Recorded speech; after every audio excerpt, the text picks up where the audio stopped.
Well, the 2150s are history, and Dale Jr. did it again. Boy, that boy is hot. So is Rick Hendrick. The engines lived. Everybody's engine lived. Gibbs engines and the Hendrick engines.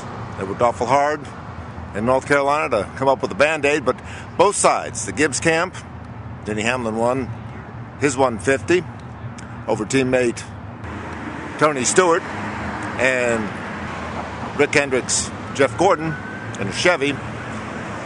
But both sides concede that the fixes they had under the hood today wouldn't be 500-mile fixes. They think they've got the problem solved, but there's a lot of murky thinking going on right now, a lot of murky talking, and nobody's really sure. One thing is sure, if Rick Hendrick solved the problem, and if Joe Gibbs has solved the problem, hey, Richard Childress and Jack Roush and Chip Ganassi and the rest of them might as well go on home right now, because these two camps, the Gibbs camp and the Hendrick camp, they're loaded for bear. They are so far out in front of everybody else, it's not even funny. Dale Jr. ran a masterful race, started at the back, drove all the way to the front. Jimmy Johnson followed him up there, but tire issues were worrisome. Elliott Sadler hit the wall, blew a tire. Goodyear conceded after about 25 or 30 laps there were some blistered tires out there. They're not going to change anything before Sunday. Teams say they can't run a fuel stop. Some guys were doing okay on tires, some guys weren't. So Jimmy Johnson, late in the first race, decided to stop and be careful. He finished 23rd, but he's got the pole winner already. Doesn't have to worry about a finish. The second 150, really a good one.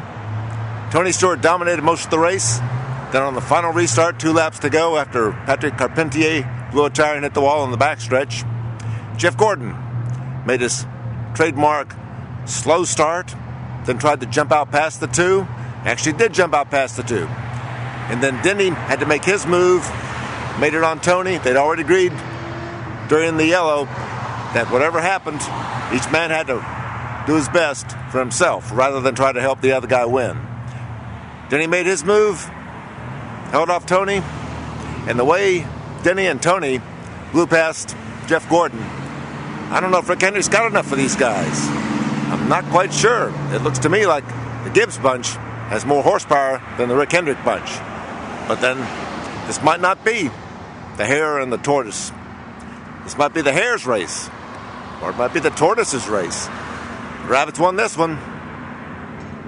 We'll have to see what the turtles do on Sunday. Mike Mulhern for the Winston-Salem Journal, Daytona Speedweeks, journalnow.com.